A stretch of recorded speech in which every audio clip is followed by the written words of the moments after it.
and a very warm welcome to the third and final session of our DebiCheck webinar series. The session has by design been limited to 30 minutes. However, our panel will remain online for an additional 20 minutes to answer any questions. The session will be available on YouTube after the fact. All the sessions are open to anyone to join, and we encourage you to like and share with others. If you don't already know who we are, let me give you the elevator pitch. TCTS is a leading independent fintech providing a range of payment and collection services to a significant number of JSE-listed companies. We also offer a comprehensive range of people management solutions. But what we are passionate about are all things data related, as this is the currency of innovation. We offer intelligent data services, which includes our recently launched product, Authentify. With no time to waste, the TCTS team have been hard at work to introduce a must-have toolkit for every business, but more about this later. For those who missed the first and second sessions, a quick recap. Our main objective of the series is to assist customers that are not enabled and prepared for DebiCheck by 1 November, to avoid probable cash flow challenges from unpaids and disputes, and in the extreme scenario, possible existential risks. In session 1, we covered the DebiCheck roadmap until D-Day. The clock is ticking, with less than 40 days until the sunset of the NAEDO AEDO streams. We also looked at the impact of delaying your readiness and tips to fast-track implementing DebiCheck. In session 2, we covered the challenges that companies face when implementing DebiCheck and the key considerations when selecting the ideal service provider to get them DebiCheck ready. We also provided a brief demonstration of our signature collections platform, Alchemy. Today, we will introduce and demonstrate our newly launched DebiCheck toolkit that will essentially assist you to determine if your business is DebiCheck ready and includes typical project and go-live assessment considerations that business leaders must incorporate into their governance controls as they get ready for D-Day. On that note, we will now transition into a customer engagement scenario with Ben and myself role-playing the stakeholders. So, let's get the show on the road.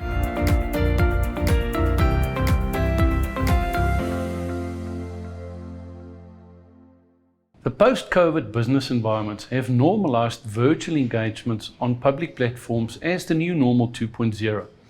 In line with that and due to overwhelming customer demand, we will be hosting another webinar series to introduce our new data analytics and risk management offering, Authentify. The Authentify series will cover aspects on how to make better data-driven decisions before you select the processing mechanisms for both payments and collections. In other words, how to enable smarter collections and payment strategies. It also provides a plan B to those companies that may not be ready by 1 November to implement DebiCheck. We believe that if you find the DebiCheck series useful, then the Authentify series will absolutely rock your world. Aline, thanks for the time. So what we're going to do, you and me are going to role play a customer environment, and I'm going to take you through a series of questions to determine potentially the business case and the impact. If you have payers that are not good payers and you don't move them to the DebiCheck world. All right, so we're going to see how that works out. Aline, how many debit orders does your business process a month? About 105,000. Okay, I'm entering that in. All right, and the average value per debit? Around 925. All right. What percentage of that is unpaid every month? 10%. Okay, and then I refer to a thing called a dispute. That's when they did pay you and then they reverse it to the bank afterwards. The percentage of that on your total book? About 5. About 5. All right. All right, very interesting results. I'm going to share this with you in a short while. Very interesting results. All right. Second thing that companies often overlook to say, but if I have unpaid and disputes, what's the impact internally in my business? Staff, time, overheads, office space, lots of emails, lots of phone calls, that type of thing. So let's tackle them to say, on average, best case, and this is not a science, Aline, it's just a gut feel or indicative indicator. How much time do you think your staff spent in following up on unpaids, all the way from reconciling, then trying to get contact info, to actually engaging with the consumer to say, why did you not pay me this month? And by the way, what do you want me to do in the following month? So Ben, I've got a pretty slick team, so I think they can do it in about 15 minutes. Yeah, that's really good. All right, and likewise, what time would you say it takes them to follow up on disputes? A little bit more complicated now because they did pay you and then they took it back. Definitely. So let's give it a few more minutes, make it 20. All right. And I don't know if you run something like ABC costing, but best guess, what will it cost you internally, overhead, staff, that type of thing? So per hour? About 250 Rand. Sounds about right. And for disputes? A little bit more expensive, so we can go in at 275. Great, thank you. All right, looking very interesting. Aline, then what we're going to do, we're going to try and simulate. So if you take the unpaid and disputes and you put it onto the DebiCheck stream, what will the business case be? What's the benefits back to your business? All right, so you're going to have, believe me if I tell you, but we think on average, DebiCheck, because you get money in the early window before other debit orders and so forth, we think you can reduce your unpaids by about 30%. Makes sense. All right. At the same time, we think we can reduce your disputes by probably 75%.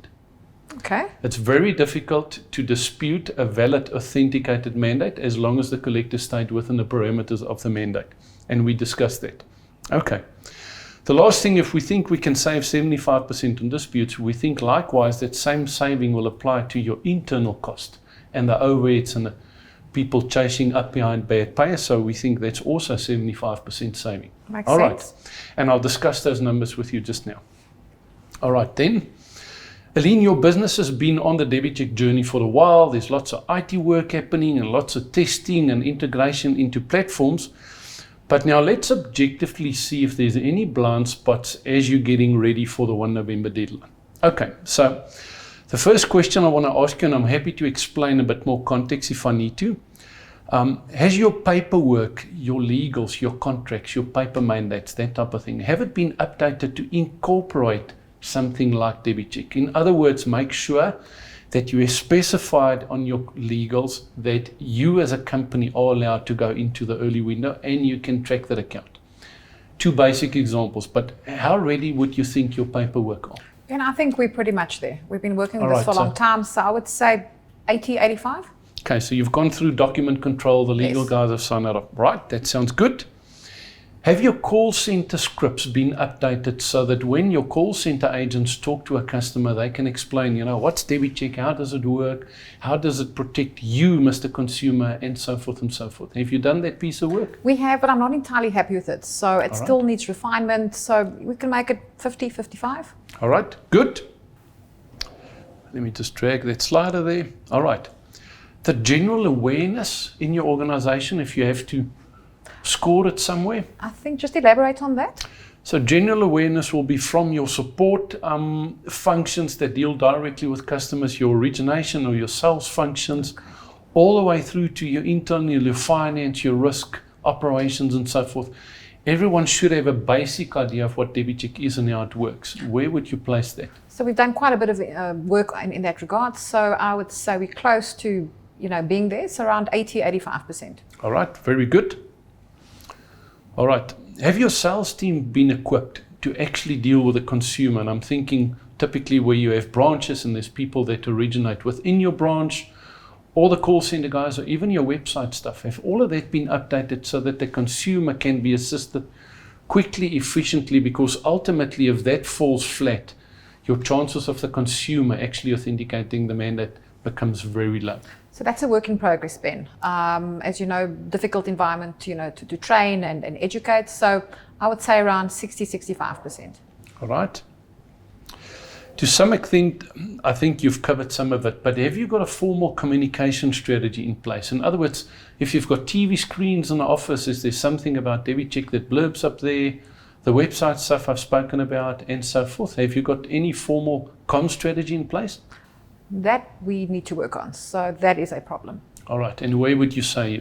At null, you haven't started? Look, so we've got the website updated, but I don't think that's enough. And, comms to clients, but I'm not entirely happy that that's robust enough. So I would say 30, 35. All right. Excellent. Can I update that? All right. A few more questions. Aline, have you got formal business processes designed that dictate you can contract with a client, but not before they authenticate a DebiCheck, or it's okay to contract to them and you will only do DebiChecks on them after the fact if they don't pay the way they're supposed to? I do, Ben, but I'd like you to unpack that a little bit more. So I guess what I'm asking, Aline, have you got formal processes in place that the staff know, the systems understand and so forth, to say you can sell this product but do not enable it without an approved DebiCheck mandate? So I'll take a practical example, an unsecured loan. You probably want to do that before you dispense the funds to the consumer. But on the other hand, something like life cover, maybe that's fine to just contact with the client and you can do a DebiCheck after the fact. It doesn't have to happen there and then. Okay, all right, I understand now. Definitely not. I don't think we've covered all our bases, to where we should be. So I would say we're about halfway there. All right, so there's elements of it, but obviously Definitely. it's better if the business formalizes the Correct. approach. Yes. All right, good. Okay, let's check. Aline, have you got a formulated project team that's funded, resourced? Absolutely. All right, so that's pretty high score. Definitely. All right, so it's not a part-time project. No. This takes full focus and Full energy. attention. And of course, linked to that, you've got dedicated resources working this thing, from the IT guys all the way to the testers, to the trainers and the implementers. So Ben, we've been very fortunate in where we could absolutely ring fence a team to this project. All right, great. Then I've got a control system question. Let me give you an example. Some customers in our experience enable a DebiCheck by default if it breaches a certain value or if it's a certain type of risk product. So let me use an example. If you issue loans to more than 10,000 Rand and your repayment is more than 800 Rand per month, by default you want to enable a DebiCheck. But some other companies, let's take an armed response type of service, it's only 300 Rand a month and they have purposefully chosen not to enable a DebiCheck. Have you got controls in place like that? We have, but not for all of our services. All right. And again, that becomes important on your appetite for risk or not. All right. So where would you rank yourself? What percentage? I think I'm comfortable with about 70%. All right. I'm entering that. Final question on this section. How well do you think the company and its staff is equipped to support their clients? In other words, your call center people that might be originating a deal, and the moment DebiCheck comes up, the customer asks, so what is DebiCheck? Can they handle that question? Can they guide and support them, as opposed to, I don't really know what it's about, why don't you phone your bank? 100%. So Ben, we've conducted fairly extensive training and education and awareness around the whole DebiCheck process and project. So I'm comfortable the team are fairly up to date. And it's ongoing, but you can never know enough. So I would say around 80-85%. Sounds good. All right, good. Aline, seeing that I'm asking you lots of questions, you should also be asking us lots of questions as a service provider. And the first one is, how ready is your systems been of integrating into bank and providing a great service out to our business? And I'm very confident to say, Aline, we think we are 100% because we have many customers over the past 2-3 years. And we are, like yourselves, we're perfecting the system over time. So it's a work in progress, but I'm very confident. We're as high as we can be. Great to hear. The next question that you should be asking your service providers, what integration channels have they enabled on their site into all of the banking platforms? And I'm very chuffed to say, Aline, we've got all of the options available. They are ready, they are capable, and they're battle hardened. So very confident to score ourselves very high there. Right. Okay. And last one, have they got a formal IT assessment and solution strategy in place? Absolutely. We cater for small businesses, big businesses, complicated businesses, and not so complicated businesses. All right. Okay, and we'll look at that result a little bit later. All right, final piece on this section, Aline, I'm going to ask you lots of questions about not necessarily IT stuff now, but change management, often overlooked category in the business. First things first, have you retrained your sales and your credit and your risk employees? Because there's very different decisions you now make on DebiChecks versus just normal debit orders. Definitely on the sales, credit is ongoing, Ben, so there's still work to be done there. Okay, where would you score yourself? I think we're around 70-75%. All right, update that. Have you got any insights into what preferences your customers, the consumers out there will have on what banking channel they would prefer to use to authenticate the mandates? And this could be the ATMs, the branch itself, self-service applications such as banking app on the phone, internet banking, and so forth and so forth. Do you know what your customers would prefer? Ben, that's a great question. We actually don't, and that's one of our weak points. So I would unfortunately have to rate ourselves quite low there. So 10, 15%. All right. All right. Is there any budget implications or commercials that you have to consider in your project? Typically, if it overruns, it will cost you more. Of course there is. I would have been surprised if you said no. DebiCheck ain't cheap. Absolutely. So, and that's just part of rolling out, and complying with a new solution. So yes, absolutely. All right. And on a scale of 0 to 100, what percentage would you score this on? In other words, how well are you doing within the original budget?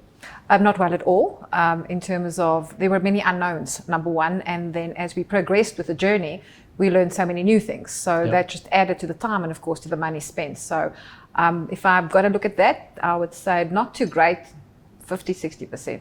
All right.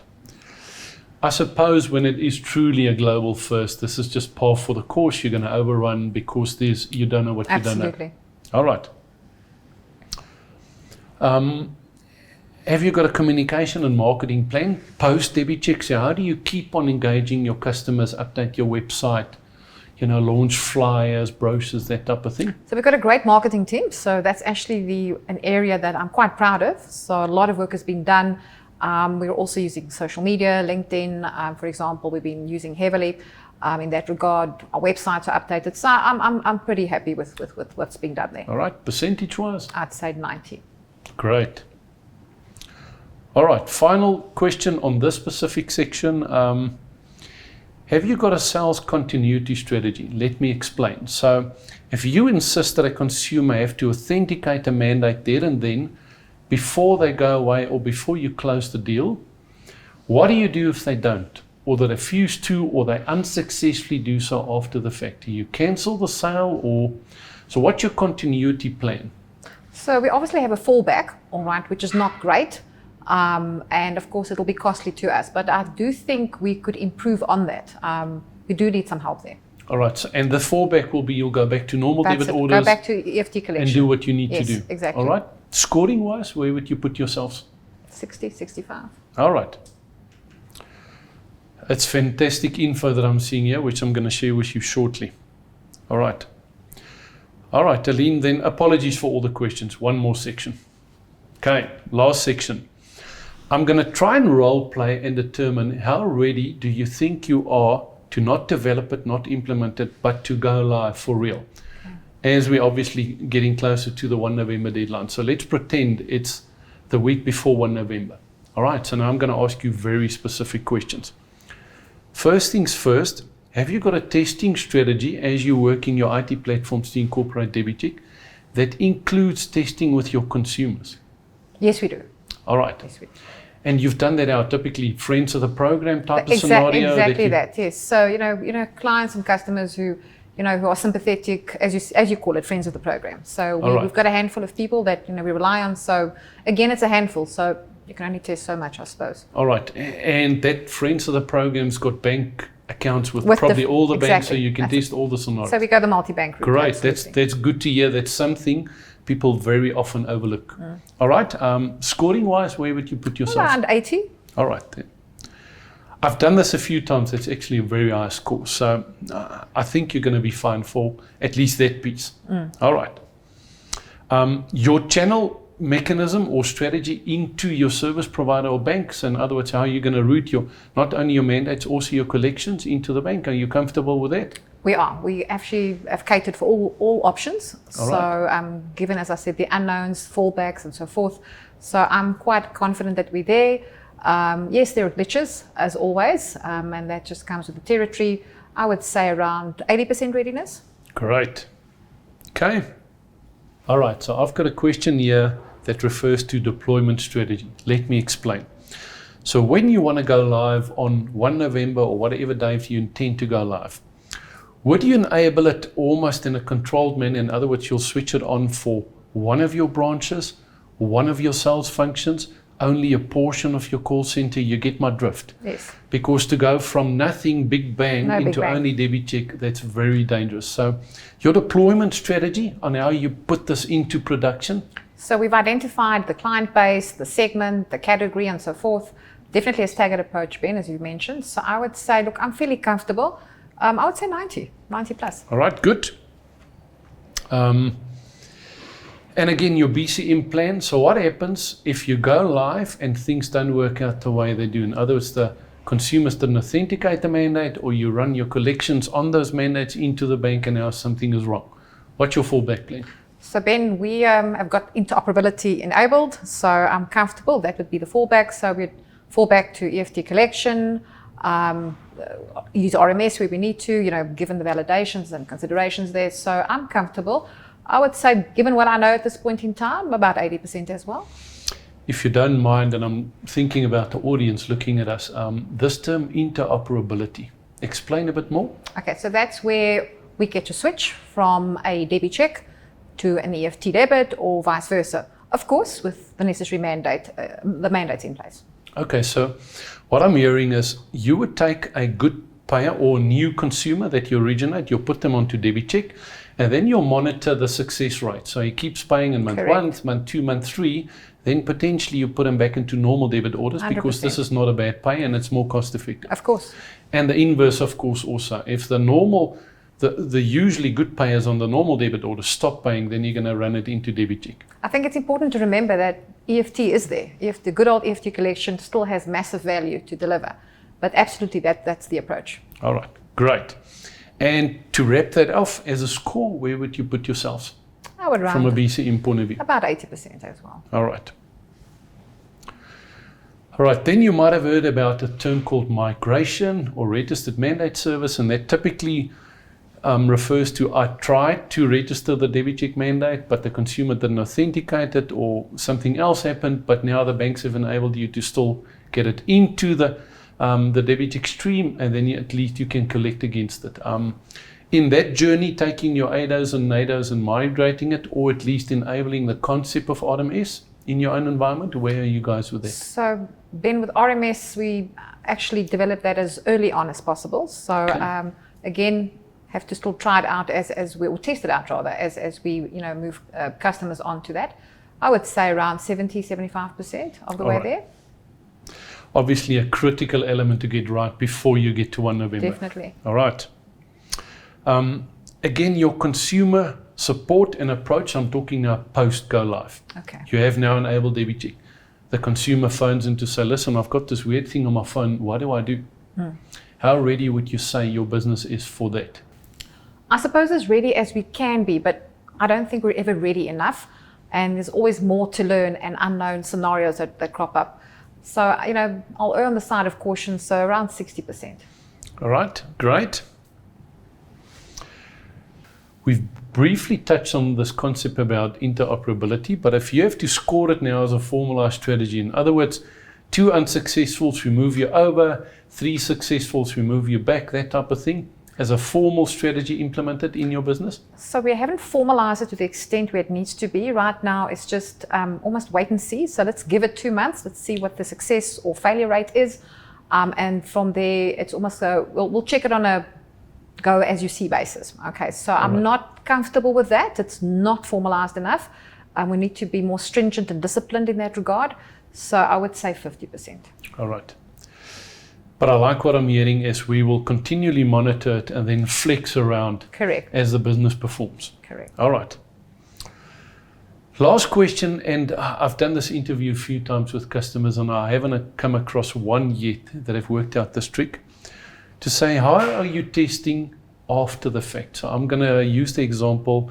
The DebiCheck was authenticated, you ran a collection, but now someone they've disputed or they suspended it. So how are you testing that environment? Because this is now after the collection fact. Have you done any test like that?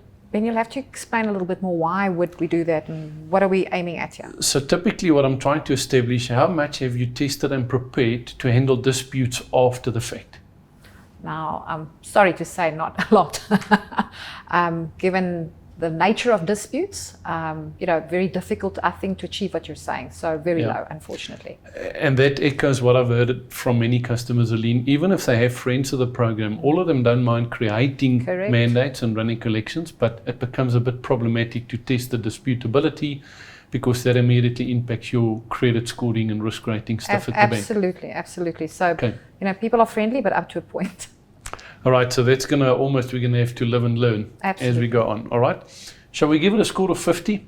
You can even so make at it least lower. You're not completely ignorant about it, but you haven't found a way to formally test it after the event. I'm comfortable with that. All right, good.